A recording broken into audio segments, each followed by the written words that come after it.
Today we're going to be talking about parallel and perpendicular lines and what those look like as an equation of a line. First of all, the definition of parallel lines is that they never ever cross or intersect, whether they are horizontal, like these. Horizontal means that they are going with the horizon or at the same direction as the x-axis, or vertical, like these orange lines. Vertical is what we call up and down, or the same direction as the y-axis.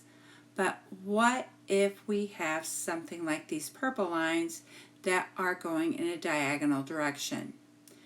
Algebraically, if I look at these two lines, I notice the slope is rising 2, running 1 on both lines.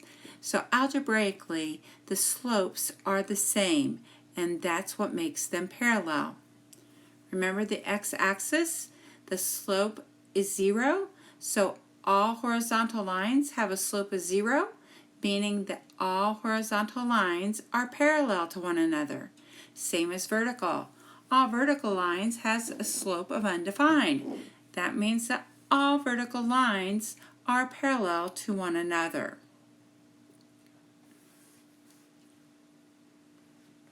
Or how about perpendicular?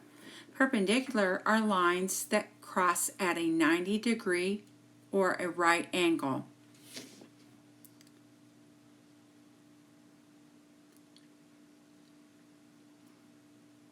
But let's look at the slope of perpendicular lines. So on the orange line, I'm rising 3 and running 2 to the right.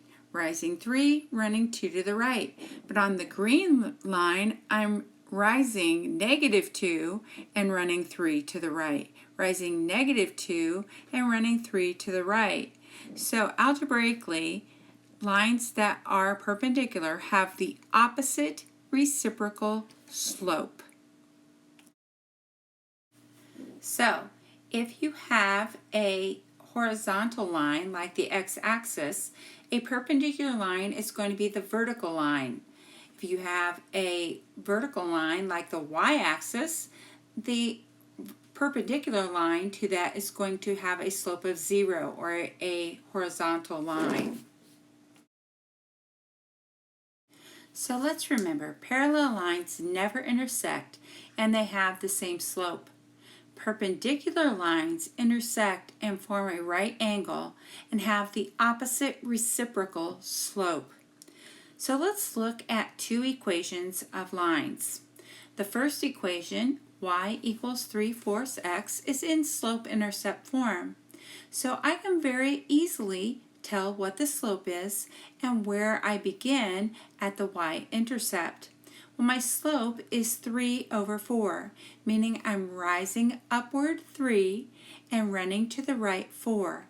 I like to draw directional arrows so that I don't get mixed up once I go to my graph.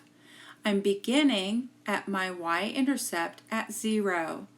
So I'm going to my graph it and put 0, 0, and then rise 3, up, run 4 to the right. Now, the second one is not in any kind of format. It's sort of in standard form. But I have here, so I need to put it into slope-intercept form. So I'm going to add 3x to both sides and then divide by 4. And I get my equation of my line. Now, I'm looking at this and I have the slope is 3/4, which is exactly what I said had to be, so it has to be parallel. And so I say, okay, so I know that I have a slope of 3/4 and I'm going to begin at 2, and I'm going to do the same thing, and now I have graphed parallel lines. So Allie wants to find a line that is parallel to segment AB and passes through point C, which is at 2, -3. We first of all have to find the slope of segment AB. So let's look at AB for a second. So AB rises 6 and runs 2. Those are 2 points that I found on because it's a segment. It had endpoints. When I put 6/2, that equals 3. Reduces to 3, so my slope has to be 3, meaning that I'm going to rise 3 spaces and run 1 space to the right. All right, when I do that from point C, which is at 2, -3, I rise 3 spaces and run 1 to the right. Rise 3 spaces and run 1 to the right. Okay. How about these two lines? I have y equals 3x plus 5 and 4 minus y equals 1/3 x. Well, are they parallel? Are they perpendicular? Or are they neither? Well, they have to be in the same format. All right, so the equation on the left-hand side, the red equation, y equals 3x plus 5, is in slope-intercept form. I can easily see the slope is 3/1. The one on the right-hand side, the blue line, I need to put into slope-intercept form.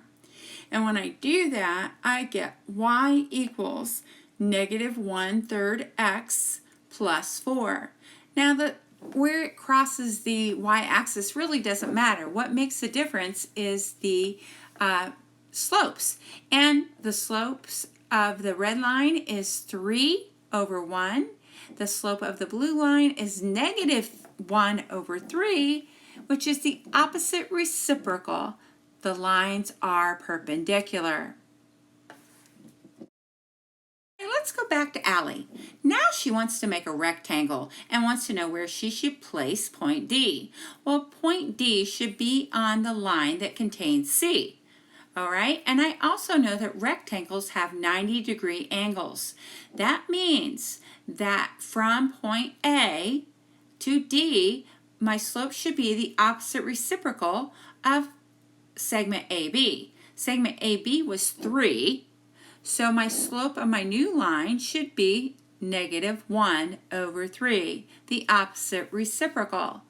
So I'm going to go to point A, and I'm going to go down 1 and to the right 3, and down 1 and to the right 3.